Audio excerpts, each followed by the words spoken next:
King Charles issued a surprising but brilliant three-word response to an emotional man during his and Queen Camilla's trip to Australia.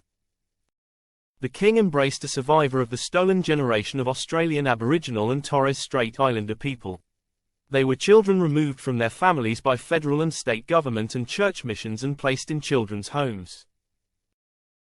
The government has estimated that between 1 in 10 and 1 in 3 Indigenous Australian children were forcibly taken from their homes between 1910 and 1970. King Charles met with Uncle James Michael Whiddy Welsh, 72, who survived the traumatic ordeal. He told the monarch he wasn't keen on handshakes, to which Charles replied with just 3 words, "Hugs are fine." Welsh was taken from his family when he was just 8 years old and moved from Coonamble in central New South Wales to Kinchela Boys' Home, where he was given the number 36. He was all smiles as he shared a big hug with the king at the National Centre for Indigenous Excellence in Sydney. He said, "I told him I was there from the Kinchela Boys organisation and one of the so-called stolen generation, and he put his hand out to shake my hand. I said to him, I'm not much of a handshaker, I'm more of a hugger or cuddler. He said hugs are good.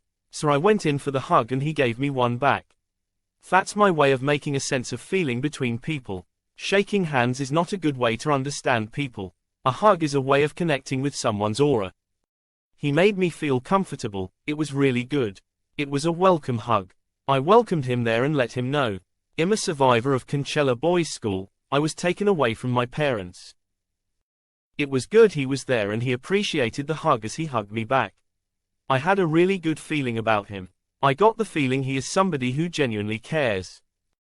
I wouldn't mind sitting down and having a yarn with him, to be honest, and tell him everything that has happened and how to help the children coming up for a better future. There is too much anger around. It was a genuinely good cuddle." Welsh, of the Walewan Indigenous people, was one of 7 siblings taken from their mother as part of the 60-year scandal throughout Australia.